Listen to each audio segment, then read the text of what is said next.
Hey folks, Will again with Cars, Music, and Movies, and we have Jamie here with an amazing 69 Corvette, and Jamie's going to tell us a little bit about it. So, 69, 427, tri-power or 3x2, convertible, 4-speed, side exhaust. So that combination of that motor, which was the lowest production motor outside of the L88, and the 4-speed and the side exhaust and 1 year only Riverside Gold and a convertible. They probably only made 10 like this in this combination, so it's a pretty rare combination. This was like the last of the tri-powers. So 69 model year ran long because of the strike.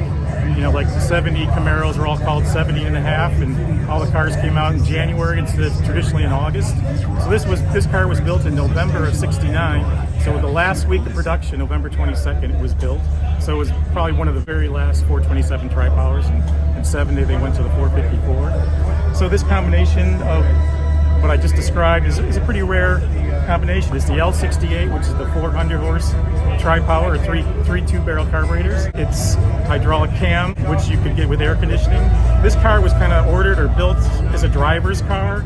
So back in the day, the GM engineers, when they wanted to compare cars or test a car, they would use this combination of the 427, 400, the M20, not the wide ratio, or not the close ratio, the M20 4-speed, 355 rear gears. That was like the driver combination.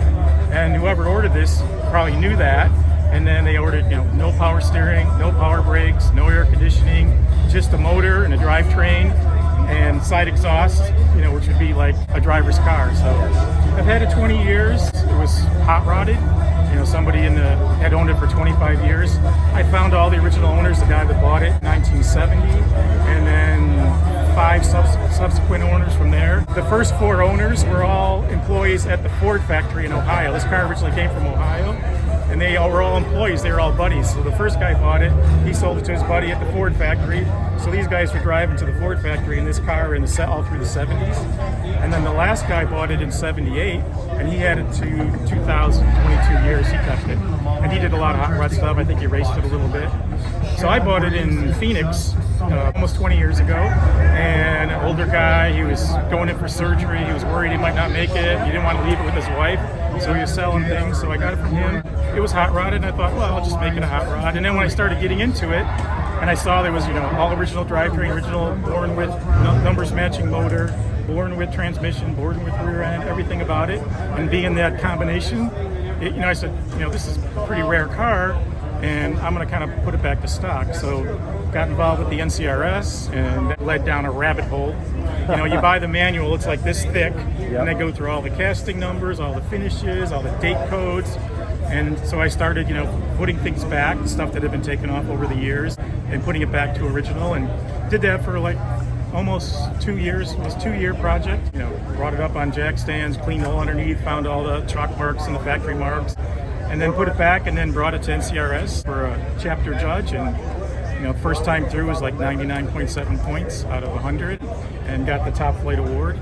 And since then, I've just been driving it, bring it to Bob's on Friday nights, bring it to the car show. Tomorrow night's Glendale Cruise Night. Right. I'll be there with it. It's a time machine. I've had a lot of cars that I've fixed up and hot rodded, and had cars in Hot Rod magazine, and with this car, the temptation is you want to do the same, but because it's all original, it's like 100% the way it was delivered. It's a time machine. When you get into it, it's 1969 again. It's everything about it. The sound, the feel, the ride is all 1969. So, it's a little time machine. And I think the story you gave is, you could call that the perfect setup, with all those owners being buddies. Yeah. It just doesn't get any better than that. Yeah, I found them all.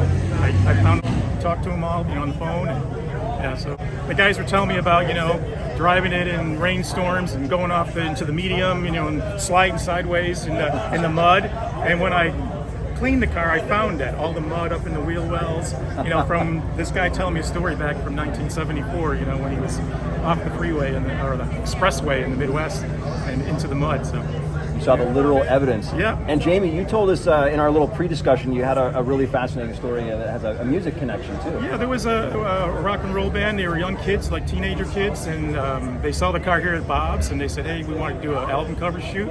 So we went down into downtown LA and back behind some factories and on a railroad track. Did the photo shoot there. They all kind of stood around. It was parked kind of on the railroad tracks, and they had their looks on them. Being 12 or 14 years old, and I have that picture somewhere. They did a whole probably 300 photos. And you got an amazing car here.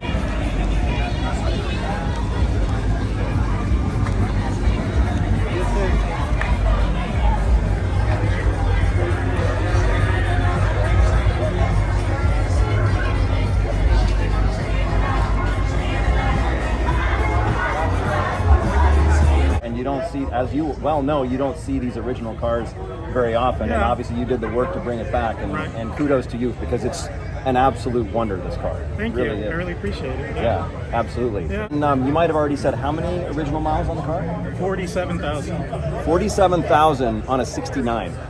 Yeah. How cool is that? Well, Jamie, thanks again. Appreciate it.